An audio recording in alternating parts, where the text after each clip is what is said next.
What if you could turn $1,000 into $20,000 in just over 2 weeks by choosing the right stock at the right moment? It's the stuff dreams are made of, right? Now imagine that same $1,000 stock purchase loses $800 in a week instead. That was the roller coaster world of meme stocks in 2021.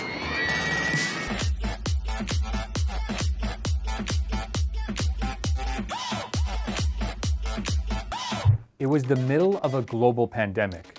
The world was in lockdown, markets were shaky, and then, out of nowhere, Reddit took over the headlines. Not hedge funds, not central banks, Reddit. Just thousands of people connected online, determined to make their voices heard. And the stock that started it all? GameStop.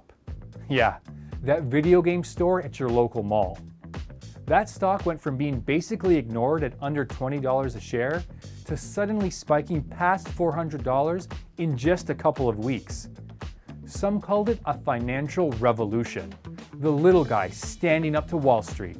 But here we are, years later, and the dust has settled and millions of dollars have been made and lost. So what actually went down? And more importantly, what can we learn from this chaotic chapter in investing history?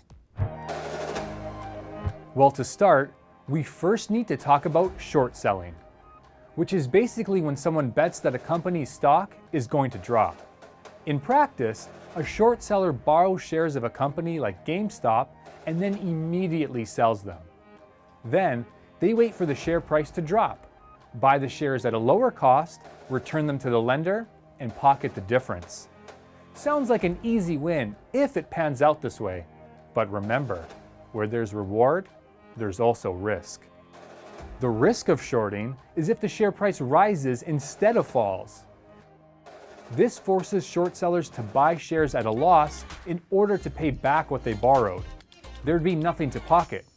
Quite the opposite. And as more short sellers scramble to buy back shares to avoid even bigger losses, the stock price may keep climbing.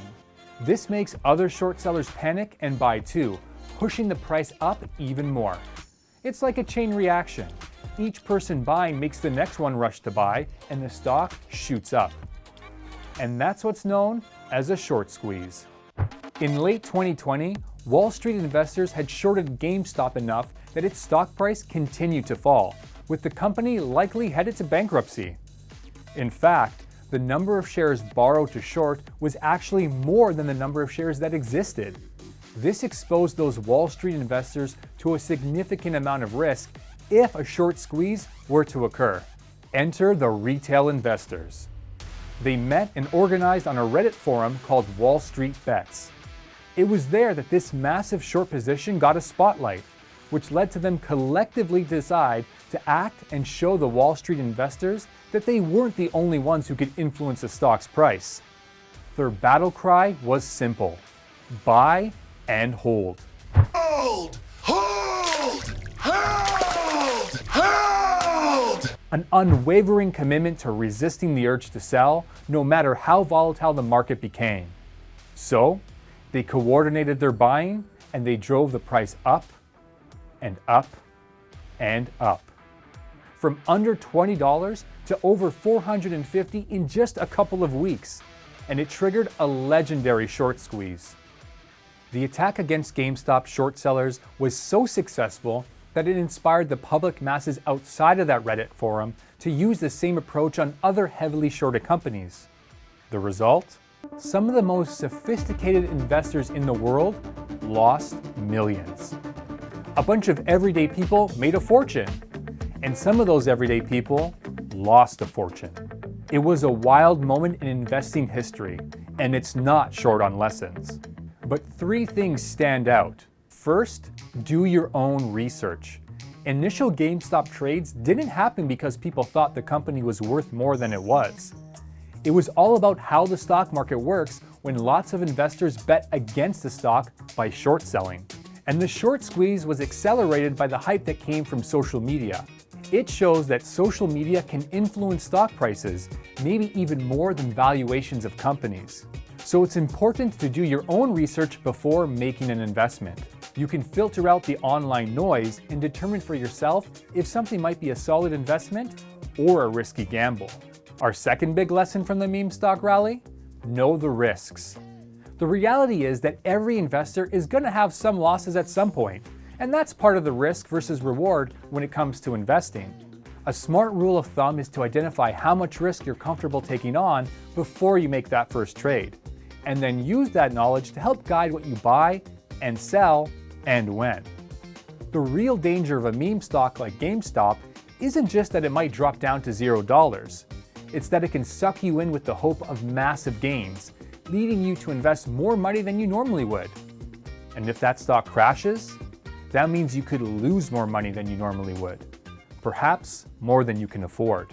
By limiting your losses on bad investments, you may have more money to invest into other opportunities. Which brings me to our last big lesson on this momentous time in history. Putting all your eggs into one basket is typically not a sustainable way to grow your money. During the meme stock hype, many people with dreams of scoring a huge jackpot poured their entire savings into GameStop and other meme stocks. And sure, some got lucky and made life-changing money, but many weren't so lucky and lost a lot. Diversification, or spreading your money across different companies, industries, and investment types, can be a far safer approach to investing. The idea is that by spreading your money across a variety of different products and companies, the profits you make may help balance out the money you lose. And one bad investment won't wipe out your entire portfolio. Years later, and the meme stock rally is still an unbelievable story. It showed that everyday traders have collective power, but that power cuts both ways. The digital age has opened doors for everyone, sometimes in chaotic, unpredictable ways. So as you consider your next investment move, keep your head cool, your research sharp, and remember the lessons learned from this unforgettable chapter. Have more questions? Check out the links to the right and in the description below.